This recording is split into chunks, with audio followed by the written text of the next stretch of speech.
it's Mel. Welcome to today's video. Today we're going to be talking about the case of Joe Arridy, a man who was sent to prison and executed for a murder he did not commit. He was executed by entering a gas chamber.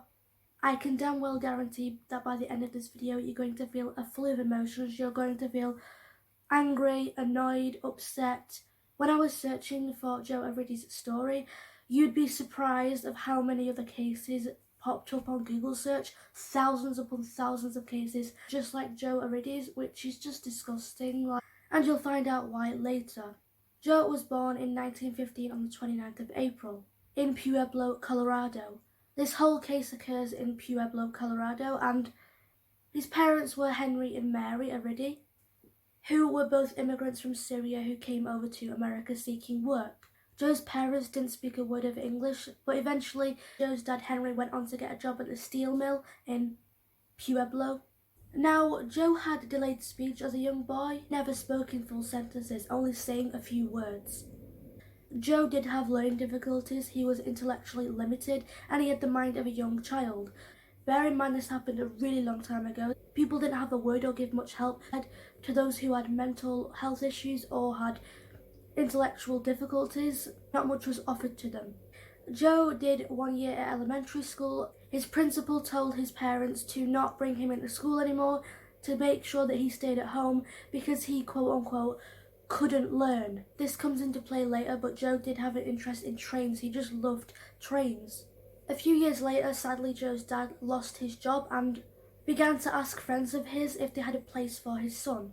At age 10, Joe was sent to the State Home and Training School for mental defectives in Grand Junction, Colorado. While at this training school, Joe lived there on and off until he became a young adult. Before he was sent to this training school by his dad, in his neighborhood, he was constantly bullied by other kids, and he was still bullied while attending this training school. While at the training school, he was also mistreated. Sadly, he was beaten by his peers, and he ended up leaving the school and hopped onto railway cars, meaning a train, to leave the city. At this time, he was aged 21 and was wandering around the rail yards of Cheyenne, Wyoming in the late August of 1936. On the 14th of August 1936, two young girls of the Drain family were sleeping in their beds at home when they were attacked by an intruder. The two young girls of the Drain family were called Barbara and Dorothy. Barbara was aged 12 and Dorothy was aged 15. The intruder bludgeoned the two girls with a hatchet or an axe. I couldn't tell you which because some sources say otherwise. Now, sadly, Dorothy was raped and died due to the hatchet injuries. Barbara survived, and her name comes into play later. On the 26th of August 1936, Joe was arrested for vagrancy in Cheyenne, Wyoming. This is ridiculous, but vagrancy actually means when someone is homeless and doesn't live anywhere. Way back in the day, you could be arrested for being homeless. Great system back then. Joe was caught wandering around the rail yards. The county sheriff at the time was George Carroll. Now, this guy was a total dick. I'm saying that now, and that's me being nice. But this shitty sheriff, George, knew of a widespread search in the area of suspects in regards to the Drain family attacks, and Joe was in the area when the widespread search was occurring. When Joe was questioned by the sheriff, he said that he had travelled from Grand Junction, Colorado, through Pueblo by train. That's when George, the sheriff, decided to question Joe about the Drain family case. Now, according to George, he said that Joe confessed everything to him there and then. George contacted the Pueblo police chief, Arthur Grady, about Joe's confession. However, Arthur told George that a man had already been arrested in connection to the Drain family case called Frank Aguilera. I can't say his second name, I'm sorry, just let's call him Frank. He was the prime suspect and he ended up confessing to the Drain family attacks. Frank was a labourer from Mexico who worked for the dad of the Drain girls. And right before the family attacks, Frank had been fired. Like I said before, I'm not sure if the weapon used was an axe or a hatchet, but an axe head was found in Frank's home. Even though Arthur told George that, hey, we've already caught the man, he's practically confessed, this twat, George, decided to say, you know what, no, I want to be right. Joe's confessed to the crime 7 times, apparently. According to George, apparently Joe said to him, quote, "Been with a man named Frank," end quote. Apparently Joe told this to George, that he had been with a man called Frank at the scene of the crime in the Drain family house. I just want to press pause real quick here.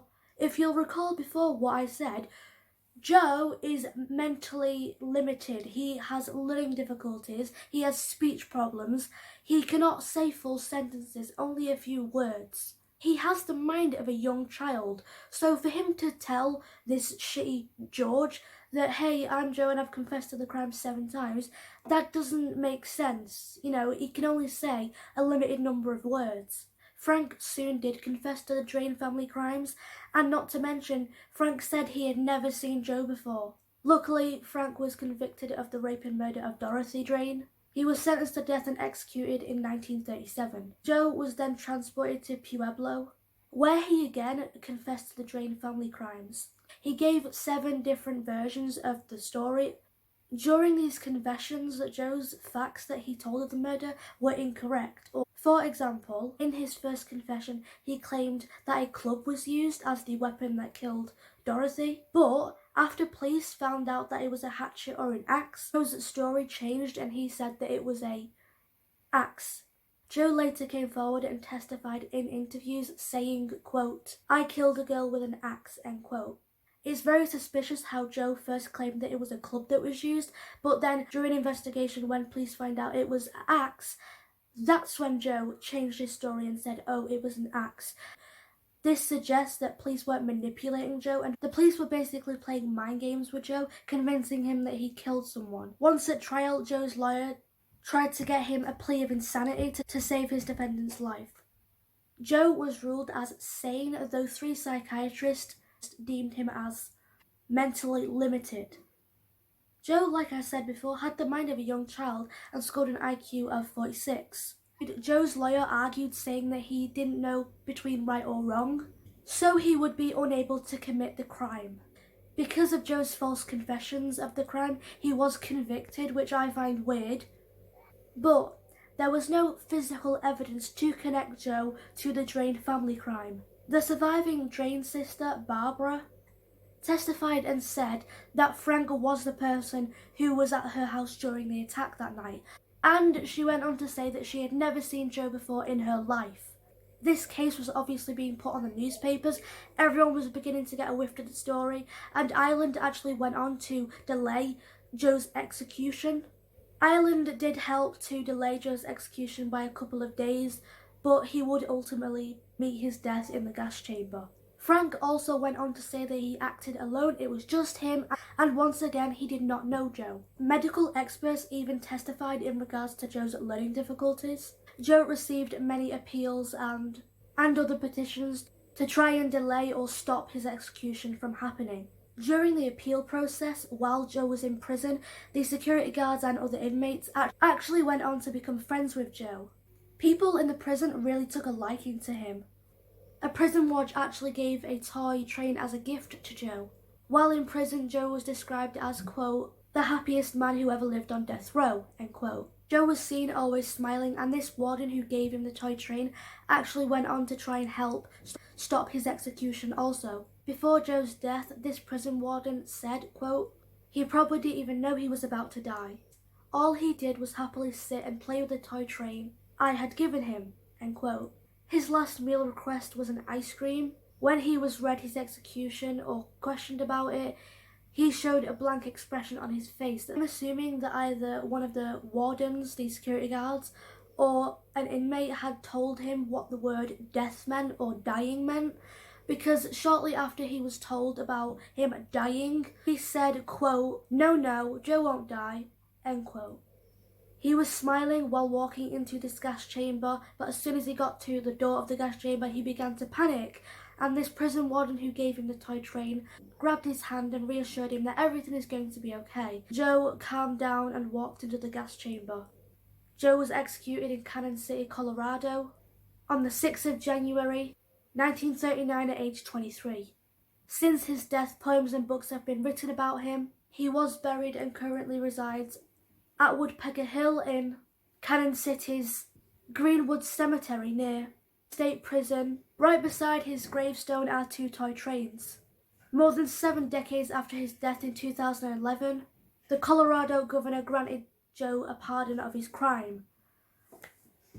Which, I mean, you're a bit late, aren't you? Like I said at the start, this case is going to have you feeling sad, pissed off, and just pissed off. That's how I'm feeling, because this young man had the mind of a child, could not form full sentences, yet he was convicted and executed for a crime he clearly did not commit. I mean, the Drain surviving sister Barbara came forward and said, yeah, it was Frank, he was there, I've never seen Joe before. Even Frank went on to say, I've never seen Joe before, don't know him. So how can you go ahead and, kill someone, basically sentence someone to death who is innocent? And there are still cases around today where that has happened. A person may not be mentally limited, but it could be just a normal-ass person who is being executed for a crime they didn't commit. Innocent until proven guilty. In every picture I saw of Joe, he was always smiling. This case really did remind me of, I think his name is Lenny, from the film Of Mice and Men and The Green Mile 1999 with Tom Hanks. Those films make me very emotional, and this case I'm never ever going to forget, because it's very sad that he ended up dying because he did nothing wrong. But that is all I have for today's video. I hope you've enjoyed it, and I'll see you in my next one. Bye.